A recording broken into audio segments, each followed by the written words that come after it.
Interesting how stories get passed down through generations and the lessons that can be learned from the experiences of others in our family. Well, it turns out a member of the Newswatch 16 team comes from a family which dealt with the aftermath of Agnes.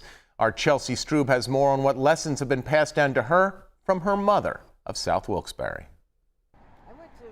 Mothers have a way of putting things in perspective for their children, often to try and make chores seem more appealing, especially mothers that have been through a flood and the cleanup afterward. I'm telling you to clean up your bedroom. How would you like to go upstairs and have to muck it out?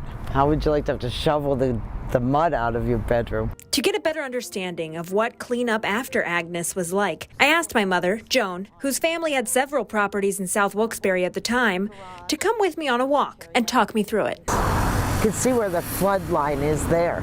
All the floors downstairs and upstairs had to be all replaced. My mother says as a 14-year-old girl, she felt like it was never going to stop raining. So, I mean, you think about it, the water, you can't even reach as tall as the water was right now. Oh, no. It would be twice that high. It was upstairs. And the aftermath following the flood sticks with her the most. The smell and the mud. It really was unbelievable. I don't think unless you lived through it or saw it that you would ever know what it was like.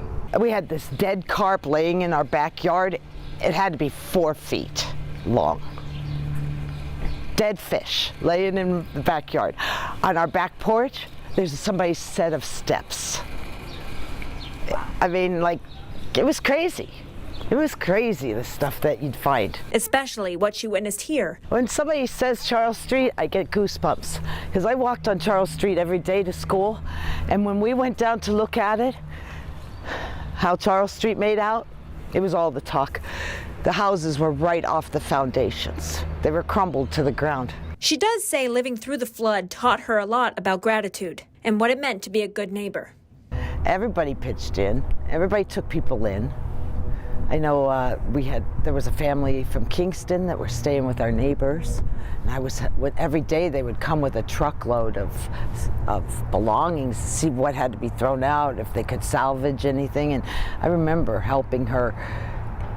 The girl's name was Amy, and I remember helping her with her record collection, trying to wash the mud out and see if they would ever be good enough to use again. Stories like that really puts things in perspective. Chelsea Strube, Newswatch 16, Wilkes-Barre.